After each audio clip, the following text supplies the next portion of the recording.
Thank you, Governor. Good afternoon, everyone. Thank you for joining us today.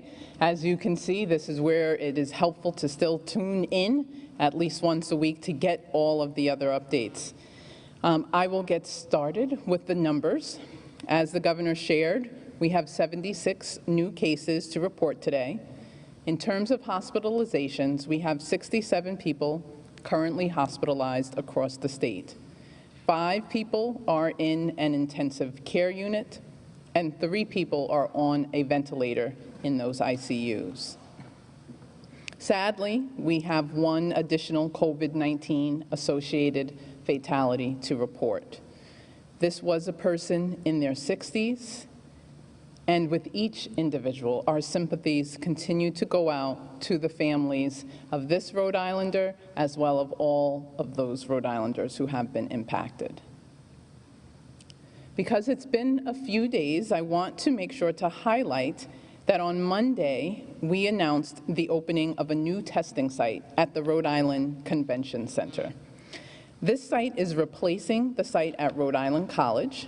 The testing site at the Community College of Rhode Island will also slowly get phased out over time. The significant advantage of moving to the Rhode Island Convention Center is because the testing will be able to happen in a location where we are no longer impacted by storms or inclement weather interrupting testing. It's going to be happening in the parking garage where we still have access to the open air, but allow the stability of ongoing testing that maintains and even expands the capacity that we had with both of the university sites used before. As was the case at the 2 college campuses, testing at the convention center is for both symptomatic people and certain asymptomatic people as part of our early warning Sentinel system. For symptomatic people, people who have symptoms, we want to continue to encourage any and all folks who have symptoms. There are multiple ways to get tested. We want you to access all of those ways, what works best for you. The Governor shared it earlier. It's worth repeating. If you have symptoms, you can call your healthcare provider, and then your healthcare provider will schedule a test for you. You can go to an urgent care center where we have respiratory clinics where a test can be scheduled as well. Please use that method so that we can make sure anyone with symptoms who's staying home to recover also can get a test to help confirm or rule out whether or not it is COVID-19. For asymptomatic people, people who do not have symptoms, but that we are encouraging to get tested as part of our early warning Sentinel system. If you work in a high contact profession, you are coming in close contact with members of the public on a regular basis, you can schedule a test at portal.ri.gov. People in those high contact professions include, but are not limited to, barbers, child care workers, clergy, cosmetologists, first responders, healthcare professionals, public transit drivers, and restaurant workers. We have a full list online at health.ri.gov/COVID/testing. I also want to provide another testing update. As the Governor shared, we are working hard to address the test turnaround time.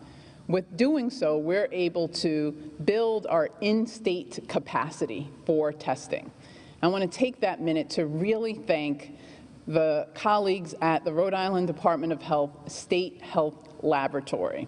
That's the initial laboratory in state that identified COVID for us as a state, and for months, day after day, 7 days a week, hour after hour, people have been working diligently to maintain a quick turnaround time and to continually expand the testing operations at the State Health Laboratory. It's amazing what you all have achieved, and all Rhode Islanders are grateful to you for that. In addition to that, we are pleased to share the partnership with Lifespan Laboratories that we have expanded also starting this week. Lifespan will be supporting testing for nursing home staff and residents, both for testing in response to outbreaks as well as for the cyclical testing that we do comprehensively and aggressively to stay in front of outbreaks occurring. We are one of few states that has done multiple rounds of cyclical testing, out to 6 and 7 rounds of testing made available to nursing home staff as well as to residents. Previously, a lot of the cyclical tests were run at large commercial labs. By expanding our partnership with Lifespan Laboratories, we'll be able to bring down the turnaround time for nursing home testing that we know is so critical. Dr. Kim Chapin, a dear colleague, and her whole team at Lifespan Laboratories have been great partners, and we are very thankful for their support and their diligence in helping to provide the in-state testing capacity that we need for Rhode Islanders. We're well aware that the testing turnaround time has been a huge issue. Even though the average is a particular time frame of turning around the test results, we know that it can be frustrating for those that have had the longer turnaround time. It's frustrating to us. We've considered it not acceptable and are all hands on deck to address it, to get down to that standard goal that the governor mentioned of 48 hours, the way the State Health Laboratory has done, the way Lifespan can do as well, and improve significantly the results that certain people are experiencing. We're starting with nursing homes in expanding that improved turnaround time testing, and we'll have more detail about additional measures in the near future.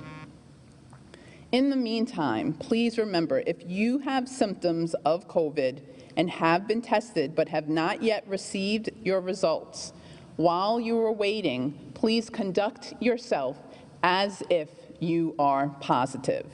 That means isolating, staying home, not going out if you're sick, which we know should not happen regardless, and telling your contacts to quarantine. You can tell your contacts, I have symptoms, I have been tested, I'm waiting for those results, I'm considering it as if I'm positive until I get those results, and because of that, I want you to know as a direct contact that you should also quarantine, which means stay home, stay local, and monitor yourself for symptoms.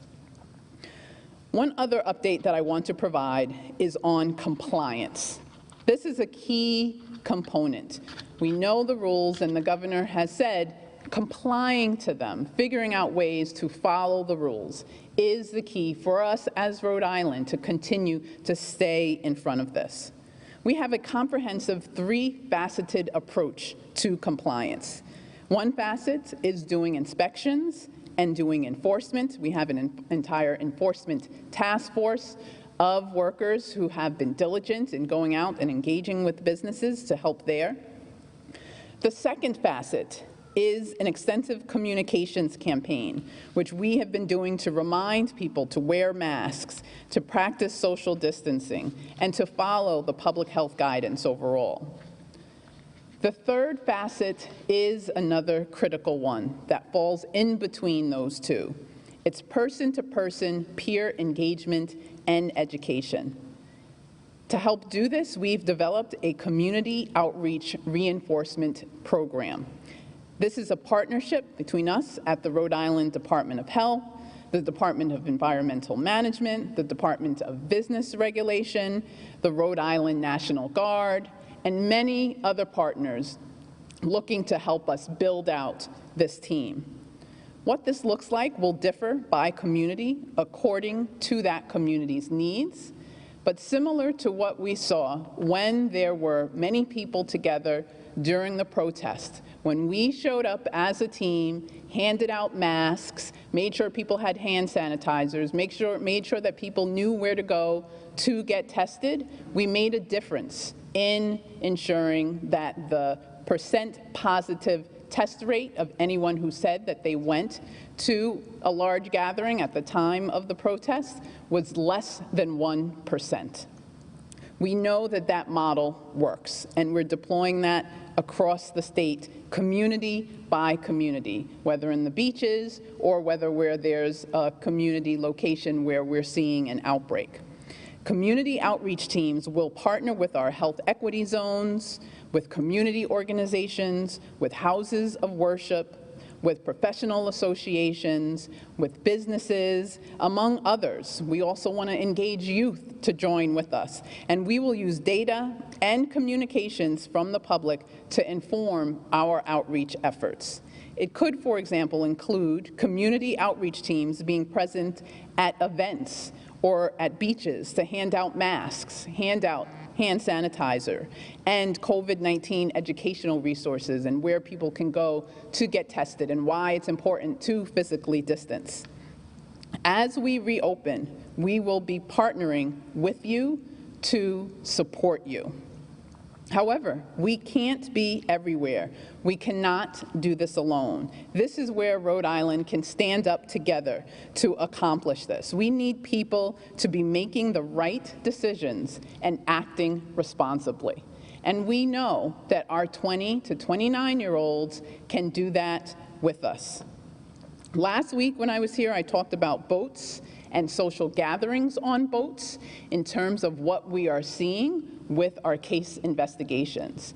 I want you to tune in each week because in real time, I will be sharing with you what we're seeing across the state in terms of our cases so that you can know how that informs what you should be doing going forward and what we're doing as we are deploying our community outreach reinforcement program team.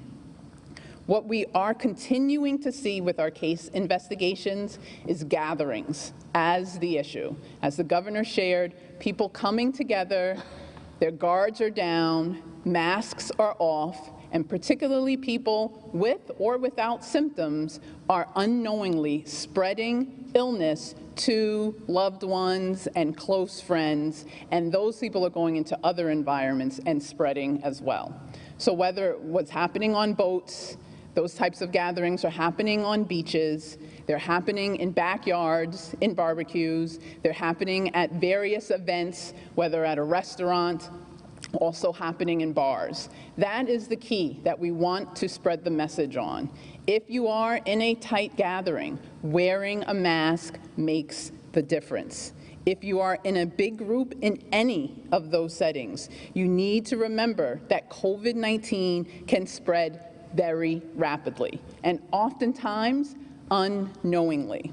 So please, wear your mask, practice social distancing, keep your group small, and if you're going to be around others, keep a record of who those people are around you. Encourage them to wear a mask, encourage them to use hand sanitizer, and wash their hands regularly. This is the way that everyone can do their part, and that's what we need for Rhode Island to stay in front of this together.